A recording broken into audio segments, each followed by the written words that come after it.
Hey, get into NHL playoff betting with Sports Interaction. We got the third round on the way, baby. We got Colorado, we got Edmonton. It's going to be an exciting one. And then we'll see what happens with New York and Carolina. But either way, it's going to be an amazing Western and Eastern Conference final. Before the game starts, live in and play, or how your favorite player will perform, doing it right since 1997. It's Sports Interaction, and it's Canada's sports book with the most competitive odds. Sports Interaction makes it easy to deposit, easy to play, and easy to cash out. Join now and see that all that sports betting has to offer. It's sportsinteraction.com/STPN. That's sportsinteraction.com/STPN. 19 plus. Please play responsibly. I guess we got to do some sort of series starter for this because the Edmonton Colorado series begins tomorrow. Tomorrow, yeah. Right? Yeah. So we have to do some sort of preview for it. We start with this. In their meetings this year, McDavid and Draisaitl had 0 combined goals against the Avs. Really? 0. How many games? 3 games. Oh, 3.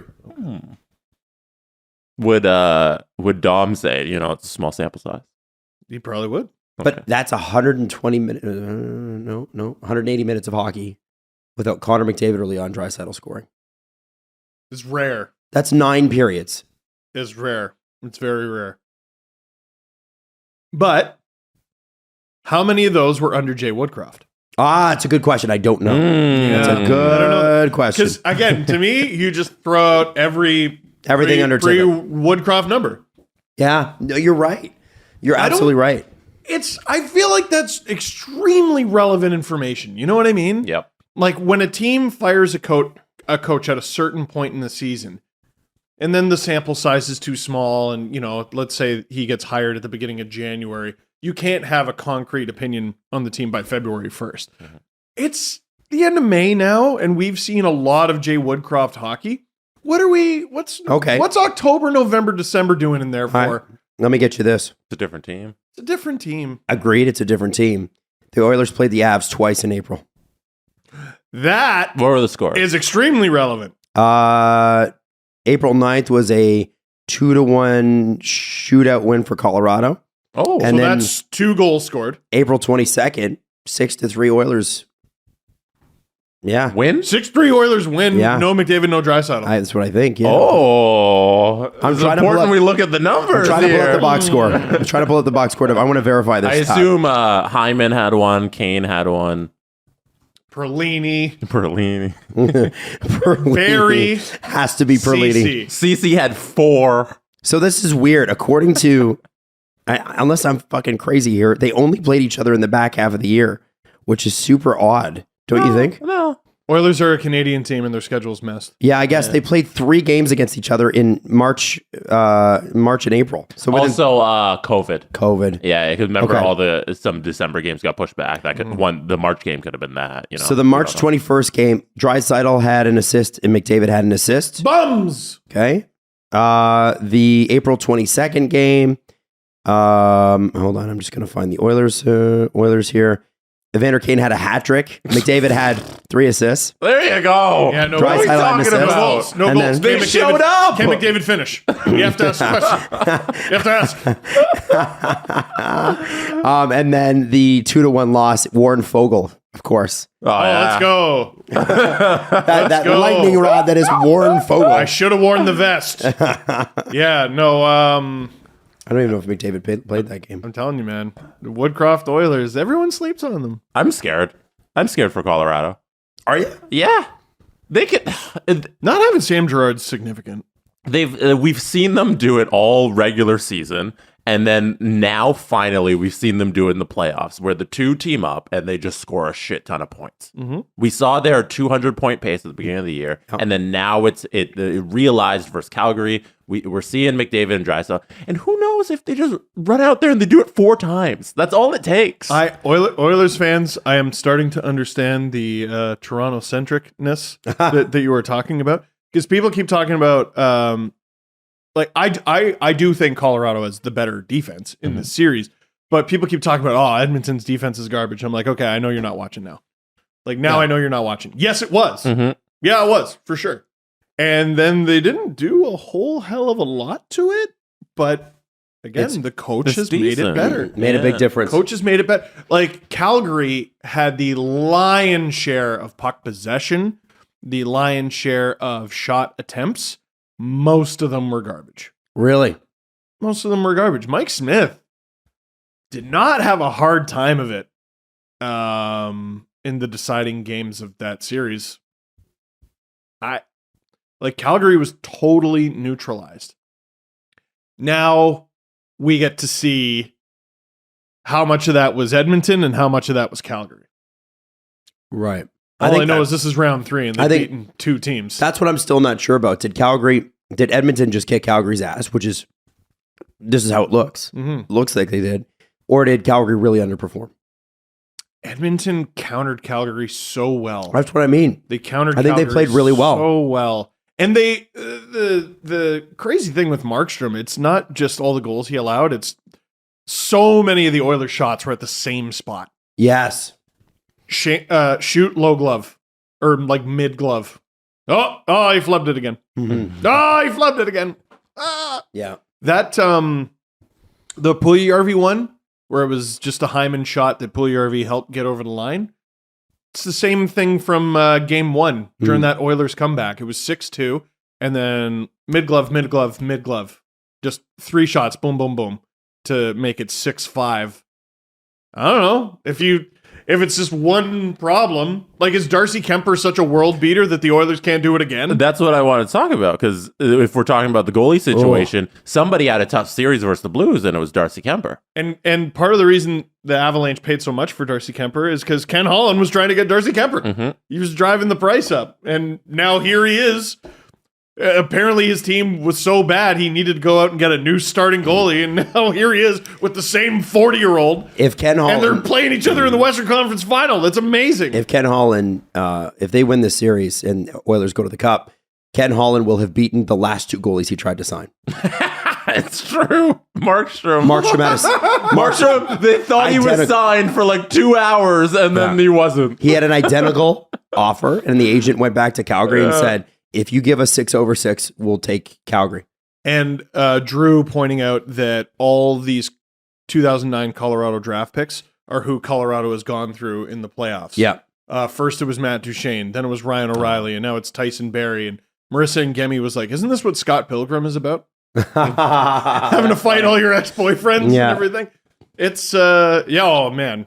That's a great thing about the playoffs. You can find a story in anything. Mm-hmm. I think it's great. I think we're going to really find out because to me it's already been proven, and if it hasn't been to you, I'm shocked. Connor McDavid's a playoff performer. Leon Draisaitl's a playoff performer. Evander Kane is unlike we've ever seen him. Nathan MacKinnon for me is, and he should be, he's a freight train, but he's the key to this series. Can he weather this storm as a centerman who is expected to defend and expected to score?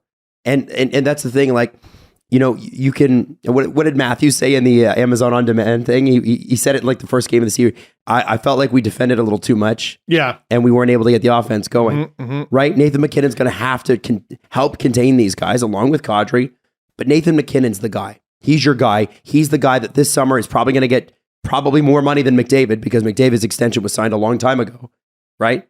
Mm-hmm. If Nathan MacKinnon gets 13 over 8 years, are you shocked? 13 million per? No. No. I'm going to sign for league minimum to help my team. Yeah. I mean, listen, it would just stick in our hearts a little bit more. You know, I remember a summer where 2 superstars took a huge discount to stay in Colorado, and it didn't work. With Solani and Korea, remember? Oh, that? Yeah, it didn't work.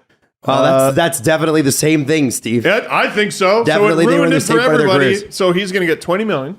Yeah. I always forget that Colorado's team they have like 4 guys for next year. Yeah. They have I'm just going to count it off. 1, 2, 3, 4, 5, 6, 7, 8, 9, 10, if you count Kemper, 10 UFAs they have on their roster right now. Unbelievable amount of their decor looks pretty good. But they have like half up front, they're in trouble. Half of a really good team is a UFA this offseason for the Avalanche. Yeah. A lot of guys are going to stay. A lot of guys are going to stay, and they have enough young guys, and like Newhook is going to play a bigger role, and they're going to end up being fine. But you see why they got so many guys for this deadline. Mm-hmm. Also, a bunch of those UFAs are guys who they got at this deadline. Mm-hmm. like I can't read because I'm blind, but is Lehkonen among that group? Is Cogliano Do you want among that me? Do you want me group? to read them off? Do it. Lekkonen's an RFA, so he is not amongst it. Good trade. Burakovsky, UFA, Cogliano, Darren Helm, Nazem Who I had Kadri. no idea was still in the league. He's still a guy. Me neither. I had no idea. 35 years old, still kicking, still doing stuff, not walking into the sun just yet. Valery Nichushkin, That's a big one. Nico Sturm, Another acquisition. Jack Johnson, Josh Manson, Ryan Murray, Darcy Kemper. Those are Wow. all their UFAs. Man, That's some pretty significant squad. names. They paid all that to get 1 year of Darcy Kemper. Yep. Like 1 year guaranteed. Marc-Andre Fleury to the Avalanche. Francois. probably. Why Francois not? starting It's pretty goalie good, next right? year. Let's go. That's man, this is a big one. It's a big one. Still No. bothers me how little they paid to get Devon Tays or Devon Tays. Yeah. Drives me fucking crazy. 2 second-round picks. Are you kidding me? Come on. That's the thing. Like, even without Sam Girard, Cale Makar, Josh Manson, Devon Taves, that's not fair. No, it's not. It's No, not Byram. fair. but it, Bowen Byram is really coming into his own as well. They're a team built for now and the future. They're being wrong about Joe Sakic in 2017 was that's okay. We can get over that. It was 5 years ago. No, you can. I You just can. I'm I looking can at this point you lineup, to many guys. people who can't. Here's the thing, man. Nathan McKinnon he's got 13 points. I want to bring it back to him. He's got 13 points. That's great. McDavid's got like triple that because he's tripled everybody. It's ridiculous. Can he do this? Like Landeskog, McKinnon, Lekkonen's a scary line, but so is whatever Edmonton's throwing out there as their first line. Whatever combo of guys that you want to do, I think it's better. I think Edmonton's got far more top end talent than Colorado does. I do. They got to Up do front anyway. They got to do a better job penetrating Edmonton and not staying to the outside than Calgary did, and they got to do a better job fighting off Edmonton's speed on the counter than Calgary. Push did. him to the side. Yeah, there were. I mean, so often in that series, it's like Edmonton had no interest in pushing the play. They were just going to rope-a-dope Calgary at every turn, and it worked. I feel like Colorado's too fast for that. So Woodcroft's going to have to come up with a new strategy. But remember what happened in Game 1 is Edmonton got friggin' pumped, and they did have the comeback, but they lost 9-6. But by Game 2, he was like, okay, I think I have this figured out. Yeah. So Game 1, I wouldn't be surprised to see Colorado come out flying. I wouldn't be surprised to see them kick Edmonton's ass. But one game does not make a series, as we have learned many, many, many times. I like Colorado, but we're all sleeping on Edmonton, man. I don't know if people are sleeping on Edmonton anymore. No. No, I know we're talking about, can Kemper get it done? For God's sake, it's Mike Smith, man. Get it done. Colorado should be able to do this. Should be. Edmonton did a really good job of making his life easy. And Colorado's got to break through that fortress, which it's got weak spots. Oh, yeah.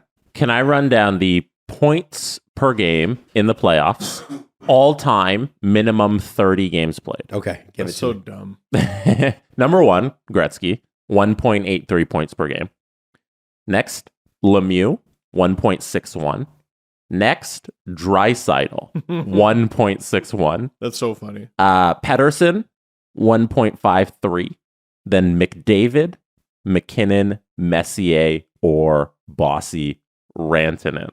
Wow. That is the all-time playoff points per game. 1, 2, 3, 4 guys are in this series. Now, That's pretty nuts. Can I be buzzkill? What do you want to do? These lists come out all the time, and these players fall off Yeah, the list because it's only the prime of their career. if they don't score a couple games, they'll drop a little down. Right. That's true too. They've also they have fewer games. So like if Colorado completely neutralizes McDavid and Draisaitl, and then they tumble down the list, and they didn't even have to play that many games. I don't think that takes away from them being No, they're ridiculous. 4 of the top 10 all time right now. McKinnon being on there is not shocking because he's been so good, and that bubble McKinnon was ridiculous. Rantanen being on that list, good lord. It's, I mean, McKinnon's a little bit like McDavid in that he's so good that a lot of his teammates end up being underrated. Yeah. McKinnon's got 60 career playoff games. Like, it's a pretty big sample size for him, at least. And he's never been to the third round. Yeah. That's unreal. No. Really? 60 career playoff games there. Games played 60. He played 15 that one year. The damn bubble. Yeah. The bubble screws everything up. I was looking at Vasilevsky's numbers and I was like, he won 18 games in 2020. You only need 16 to win the cup. Oh, the bubble. Mm-hmm. Oh, the bubble. It screws everything up. It does. I hate it. Mm-hmm. Also, I don't know why they count the play-in things as points in the playoffs. Well, especially the Tampa one and Colorado. Those are round robin games. Yeah. The replacement games.